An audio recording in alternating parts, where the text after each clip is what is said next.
이 작품은 최후의 만찬, 예수님과 12제자를 꽃으로 비유한 겁니다. 잘 보시면 금방 이해가 되실 거예요. 가운데 해바라기 꽃이 한 송이 있고요. 안에 얼굴이 네, 안에 얼굴이 있죠. 그 다음에 12송이의 꽃이 있어요. 하나, 둘, 셋, 넷, 다, 여, 일곱, 여덟, 아홉, 열, 열하나, 열둘. 예수님과 12제자를 꽃으로 아까 은유적 사실주의라고 했죠? 비유한 겁니다. 그걸 알고 나면 가장 먼저 궁금한 게 하나 생기실 수 있어요.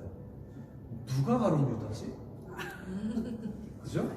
예수님은 금방 알겠어요. 제일 키가 크시고 하나님만 바라보는 해바라기구나. 후광은 나비로 표현했네. 금방 이해가 되는데. 자, 그럼 이 중에 한 곳은 배신하는 곳이에요. 얼굴이 흉악한 사람 하나 있네. 네. 자, 가까이 다 오셔서 도둑 잡기 하시는 거예요. 어느 곳이 제일 의심스러운지 각자 마음속에 보라색 같아. 정해보세요. 어디가 누가 아니야, 저 엉겅 얘 얼굴 이상하네. 자, 이게 제가 수많은 분들한테 해설을 했는데 다 달라요. 똑같이 한 꽃을 얘기한 경우가 없습니다. 자, 어느 꽃이 제일 의심스러웠어요? 이유는 설명 안 해도 되고 그냥 꽃만. 배신자 꽃 어떤 거? 보라색. 이 꽃. 네, 한 표 나왔고요. 나도 이 꽃이다. 네, 세 분. 자, 어떤 꽃이 제일 의심스러우십니까? 저 인상수가 있네요. 이 꽃이요? 약간 너무 험상궂죠? 삐쭉삐쭉하고. 네, 맞습니다. 또 어느 꽃이? 이게 빨간 거 아래 보고 있는. 얘요. 얘는 딴청을 피워요. 예수님이 감히 말씀하시는데 성만치 하느라는데 책 공부를 굉장히 좋아하는 책벌레인가 봐요. 네, 땅만 보고 있죠? 좀 별로 마음에 안 들어요. 자, 어느 꽃이 의심스러우십니까? 저도 저 보라색을. 이 꽃이요? 아니 이 꽃. 근데 얘도 긴 거 같아. 얘도? 표정이 안 둘이 좀 의심스러워요. 끔찍해. 자, 어느 꽃이 의심스러우세요? 저는 얘요. 얘요? 예. 오, 얘요. 다른 분들한테는 제가 이유를 여쭤보지 않았는데 요건 어떤 이유 때문에? 고개를 딱 쳐들고 있어. 빳빳하게 감히 대놓고. 그냥. 그러네요. 그런 면이 또 있네요. 사실은 제가 이 작품을 처음 봤을 때 찾아보면 알 수 있거든요. 작가 해설을. 근데 안 찾아봤어요. 일부러. 그리고 열린 마음으로 다 물어봤어요. 오는 분마다. 그러면 다 제각각입니다. 근데 어느 한 분이 제일 인상적이었어요. 여자분이었는데 나이는 한 중년쯤 됐고요. 아직도 기억해요. 하얀색 미니스커트를 입으시고 이 마을에 흔치 않은 스타일인데 근데 더 놀라웠던 건 입구에서 들어오시는데 그분이 제 가까이 오기 전에 보통 여자분들이 화장을 이렇게 하면 좋은 냄새가 향수가 먼저 이렇게 올 때는 제가 가끔 있어요. 근데 향수가 먼저 올 게 아니라 소주 냄새가 제게 먼저 오더라고요. 그 대낮부터 뭔가 즐거운 일이 있으셨나? 알고 보니까 교회는 한 번도 가본 적이 없고 어디 잔치가 있어서 갔다가 오는 길에 들렸는데 그림 봐도 되냐고 보시라고 이 작품을 설명드렸어요. 예수님을 모르신다길래 그런 분이 있는데 12명이 같이 마지막 만찬을 했어요. 그 중에 한 명이 배신했는데 어느 꽃 같으세요? 라고 물어봤더니 그분은 서슴지 않고 이 꽃을 가르쳤습니다. 그것도 의심스러워. 벌써 3개 택신가요?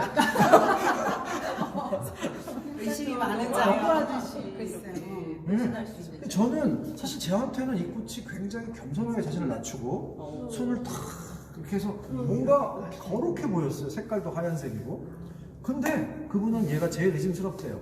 왜요? 그랬더니 딱 말씀하세요. 예수님 스승님인가 본데 제일 가까이에서 제일 굽신거리고 제일 잘해주는 사람, 다 줄 것 같은 사람, 그 사람이 등에 칼 꽂는다는 거예요. 그니까. 설득력이 확 오더라고요. 근데 제가 막 웃으면서 진짜 그럴듯하다고. 근데 혹시 그런 일 당해보신 거 아니에요? 그랬더니 갑자기 얼굴에 미소가 싹 사라지면서 자기는 그런 일을 당해봤대요. 살아보니까 그렇더라는 거예요. 그때부터 다 여쭤봤습니다. 그리고 나면 작가가 어느 작품의 어느 부분을 유다로 그렸는지는 알지만 각자가 보이는 모습이 있는 거예요. 그분은 자기가 당한 상처가 이 꽃을 통해 비친 거죠. 또 예를 들면 이렇게 삐죽삐죽하고 험상궂은 사람한테 뭔가 좀 불편한 마음이 있다면 그 사람이 더 의심스러울 수 있죠. 나한테만 집중해 주길 바라는데 자꾸 딴청 피우면 사실 좀 이렇게 유쾌하지 않다면 이제 왜 나한테 저 꽃이 불편할까? 이게 그림을 통해 우리가 만날 수 있는 나의 이야기가 되더라고요. 반대로 이 중에 어느 꽃이 난 제일 마음에 드나를 얘기하면 내가 하나님을 만나고 싶은 방법도 알 수 있고 그림을 본다는 게 이런 재미가 있구나. 근데 사실은 요 안에서 가룟 유다는 아까 요거 하신 분들 몇 분 계셨죠? 쿠시는 이 꽃을 유다로 그렸어요. 한 3마리쯤 집으면 그 중에 하나는 거죠. 왜 그래? 네, 쿠시의 설명은 사실 일리가 있어요. 일단 예수님을 이렇게 얼굴을 가리고 훔쳐봐요. 그죠? 이렇게 숨기는 게 맞아. 네, 맞아요. 그리고 예수님이 이쪽 방향을 향하고 있는데 이쪽을 향하고 있어요. 반대를 향하고 그 다음에 그 앞에 예수님을 팔아넘긴 은전이 상징적으로 존재하고 있어요. 그리고 쿠시는 보라색이 유혹의 색깔이다 이렇게 표현하더라고요. 근데 그건 뭐 쿠시의 입장인 거고 나는 사실 뭐 이렇게 삐죽삐죽한 애 별로야. 근데 사실 슬펐던 건 좀 서글펐던 건 초등학교 저학년 애들이 오면 같은 걸 묻거든요. 근데 상당수의 아이들이 이 꽃을 가리켜요. 이유가 뭐 같으세요? 못생겨서. 못생긴 게 뭐 이렇게 잘못이니 얘들아? 못생겼다고 배신하는 건 아니잖아. 못생긴 거 싫대요. 그래서 그건 좀 네. 근데 사실 되게 감동스러웠던 건 한 아이가 이 꽃이 참 싫대요. 너무 무섭고 삐죽삐죽하다고. 이제 질문을 바꿨어요. 자, 그러면 어느 꽃이 제일 마음에 들고 어느 꽃이었으면 좋겠니? 라는 질문을 한 반 아이랑 같이 했더니 그 중에 한 아이가 그런 거예요. 자기는 이 꽃을 담고 싶대요. 의외였어요. 왜? 그랬더니 자기는 부끄러워서 예수님 앞에는 못 가겠대요. 가까이에도 못 가겠지만 맨 뒤에서 끝까지 예수님을 지켜드리고 싶다고. 예수님을 닮고 싶다고. 그러고 보니까 제일 닮았어요. 그죠?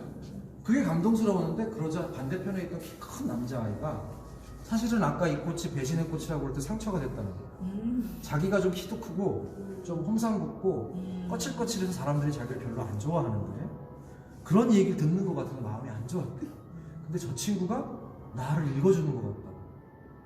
사실은 자기는 말은 좀 없고 그렇지만 속은 따뜻하고 이렇게 뭔가 끝까지 지켜주고 싶은 그런 의리가 있는데 사람들이 그걸 잘 모른다는 거예요. 그림을 나누다 보면 서로의 마음도 읽어주고 치유가 위로가 생기기도 하는구나 하는 걸 이 작품에서 배우게 됐었습니다. 마지막 하나의 반전이 있는데 어제 우리 살바도르 달리의 최후의 만찬이 이쪽에 있어요. 그 최후의 만찬에서 배신자가 입은 옷이 있어요. 다 흰 옷을 입었는데 달리가 그린 최후의 만찬에 한 사람만 노란색을 입습니다. 노란색이 유혹의 색깔, 광기의 색깔이에요. 고흐의 그림을 잘 보시면 노란색이 많아요. 고흐 본인이 그 광기, 열정과 넘치는 그 광기를 노란색으로 표현하거든요. 노란색은 배신과 광기의 색깔이거든요. 여기서 제일 노란색이 많은 분이 누굴까요? 예수님이에요. 그 달리 해석으로 보면 얘가 제일 배신자예요. 예수님이. 근데 가만히 생각해 보니까 예수님은 진짜 시대의 배신자였어요. 그렇지 않을까요? 이스라엘 백성의 모든 기대를 받았습니다. 메시아다. 우리를 독립시킬 거야. 우리를 구원할 거야. 호산나 다윗의 자손이야. 근데 그들의 기대를 깡그리 무시하십니다. 그리고 오직 하나님만 그 뜻만을 바라보자. 그래서 사실은 이 작품에서 가장 큰 배신이 가장 큰 사랑이었다. 노란빛으로 표현하고 있고 특별히 최후의 만찬이 놓인 이 자리가 콜로세움이에요. 순교의 한 복판입니다.